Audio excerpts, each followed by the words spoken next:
Ayan. Hi, good morning. Ayan, okay na ako. Sawa ng Diyos, maganda na aking pakiramdam. Alis po kami ngayon, nagpapa-ultrasound kasi nga kagaling ko lang sa sakit. Naalala ko yung anak ko. Alam niyo na, gusto ko lang malaman kung kumusta ang aking anak kasi nga, di ba nagkasakit ako. So, may ubo pa ako ngayon. Kasi BG, naantay ko. Katapos ko lang maligo. Naantay ko si BG na naliligo pa. Tapos alis kami maya-maya. Didiretso na kami dun sa ultrasound. Hindi na kami dadaan dun sa ospital kung saan kami nagpapacheck up. Kasi gusto lang namin um, magpa-ultrasound at malaman kumusta yung anak ko. Tsaka um, sana malaman yung gender no, kasi wala eh. So ayan, continue ko po yung video ko kapag um, papunta na kami. Ayan, update ko po kayo. See you! Ayan, hindi naman dumating yung naggagawa. Sila po lagi nasusunod ang mga naggagawa. Hindi po sila dumating. Ay, pinayos palipatan nila dito. Ang loob. Ayan. Papayos niya po yun dito. Wala na namang gumawa. Hindi na naman po sila pumunta. Nantay sila, hindi po sila pumunta. Ayan, alis na kami. Nagpapawultasan kami para malaman natin kung kumusta na yung aking anak. Kami dadaan, sobrang init. May shed na. Nasa bago pala. Ayan na. Ayan. Dati. Yes. Ayan. Continue ko yung video ko kapag malapit na kami sa kung saan kami magpapa-ultrasound. Ingat po kayo. See you.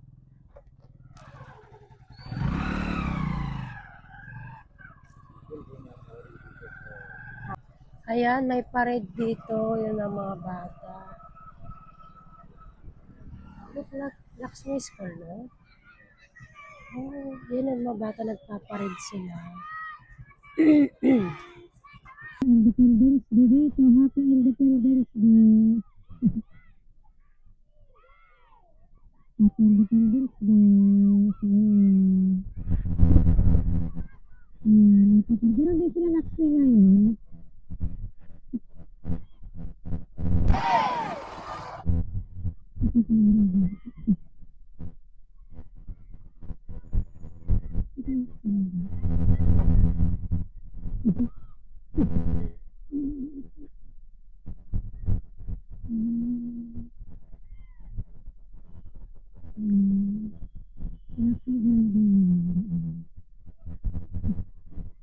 Kahit mainit, nakakapagod.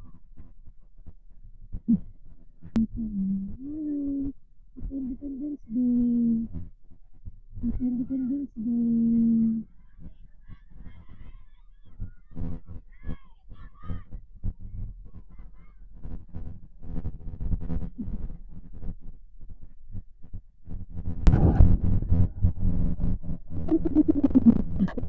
Naiyak. Ano? Hindi dito. Naiyak. Andun si Lakshmi din. Independence. Din sila. Nagparig din sila kanina. Kaso nga, hindi nga kami nakapunta kasi nga, hindi naman din sinabi na pwedeng pumunta ng parents. So, dun si Lakshmi, nalit kasi siya kanina. Sorry, na-skip ko na ako. Napunta niya kasi nalit siya kanina. Nagantay kami ng van. Yung service niya ba, hindi dumating. 8 na siya naka-olis, dapat alas 6. Kanawa ako sa kanya. Naiyak ako, nakita ko yung mga bata. Si Lakshmi, kumusta kaya si Lakshmi? Tapos po na yung anak ko. Ayan, continue ko po yung video ko. Ayan, bye-bye po. Ayan, malapit na kami, dyan na. Kung saan kami nagpapacheck up.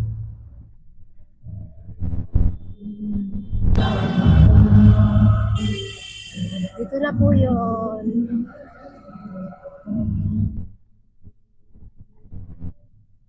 Dito kami nagpapacheck up sa hospital at wala nangyari. So dahil holiday ngayon, sarado.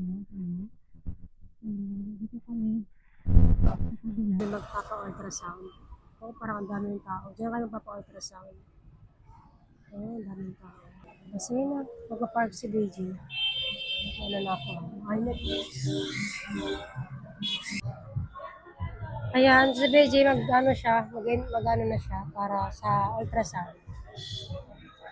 Magpapalista na si BG sa aming ultrasound. si Gigi. Kasi talaga, ang dami nagpa-ultrasound.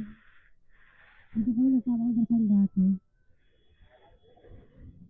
Ayan, dito na kami sa center, kung saan kami nagpa-ultrasound. And gusto ko ipakita sa inyo ito. Yan si BJ. Hi, BJ. And parang, parang gutom yan.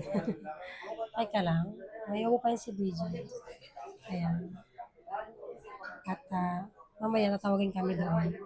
So, siguro hindi madaming patient. Hindi madami ang patient kaya hindi kami siguro maabutan ng 3 oras. Kaya, okay lang. Sa ng Diyos, maya-maya tatawagin na rin kami. Parang wala akong nakitang maraming buntis. Kasi holiday ngayon, mga siguro mga ano lang, ibang scan. Kaya yung continue ko pa yung video ko kapag matapos na. Kasi bawal mag-video sa loob. So, sige na. Bye-bye. Ayan, so si BJ, ito kami. Nawalamang ultrasound. Sana hindi totoo. Ito kami.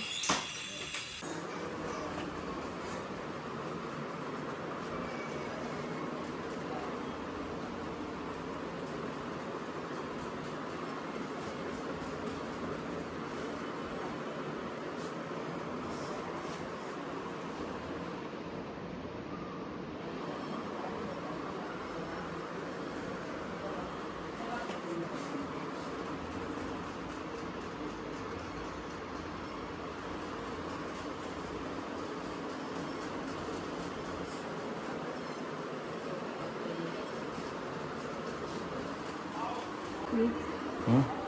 Can you hit my feet? My feet. Huh?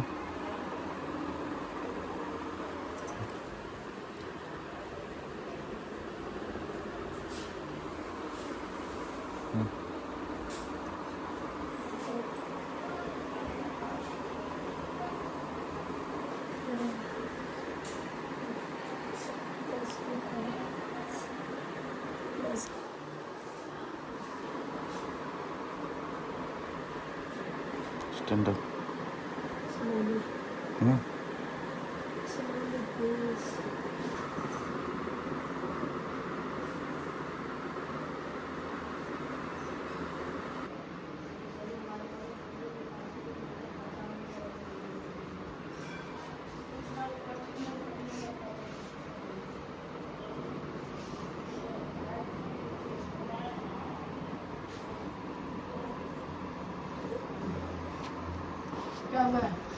Dad. Hi, Ma'am Nicolay. Thank you po sa inyo pong lahat. Maraming salamat po sa lahat na tumutulong po sa amin. God bless mo po. Hindi na talaga kaya ng anak ko. Kailangan na po talaga kailangan na po talaga siyang ilabas.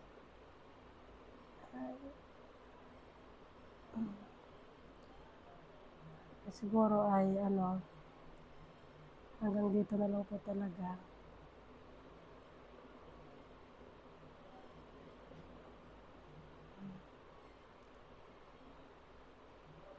Kailangan tayong magagawa.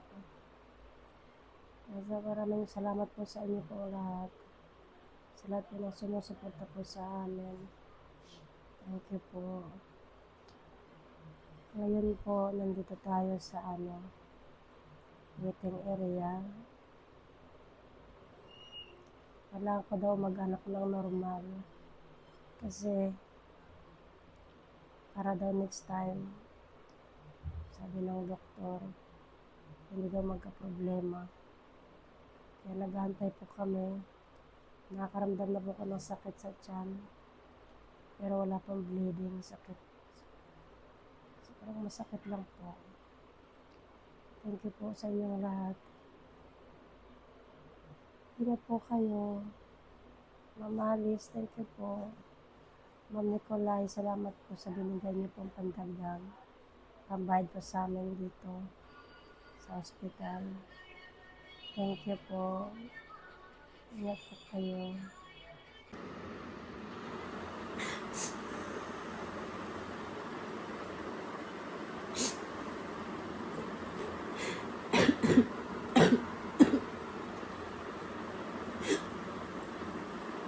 Bhaijan, please don't cry.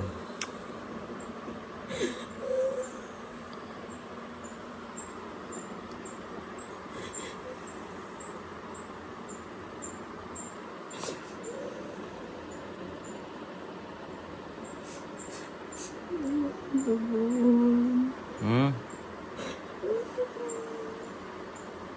You want to go home?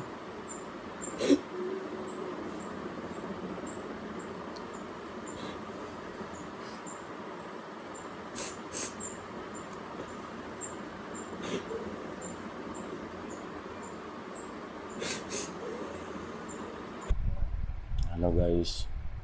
So today my wife, she's lying down because she's sick, and yesterday my baby, newborn baby, is no more.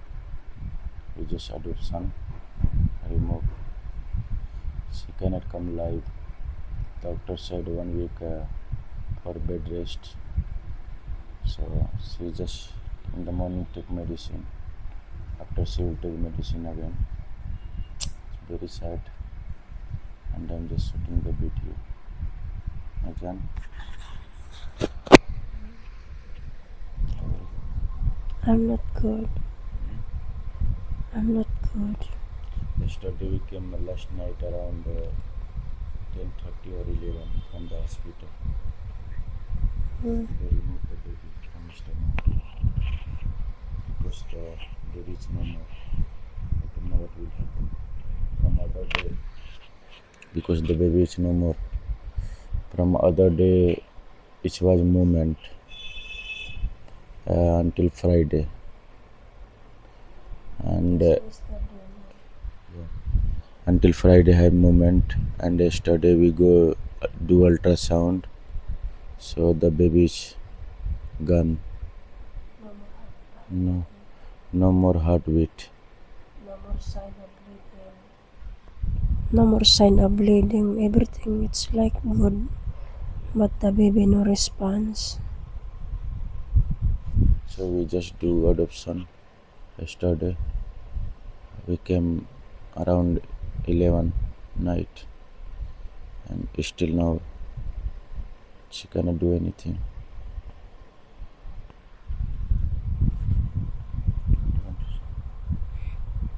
Mm. That's why yesterday she did not come live, and today also she cannot come live. I will see. I'm planning to make live. You cannot come live, huh? No live. I will see. No, it's not allowed too much talk. 1 day, 2 days, just take rest. So thank you so much to everyone watching our video for supporting. Bye bye.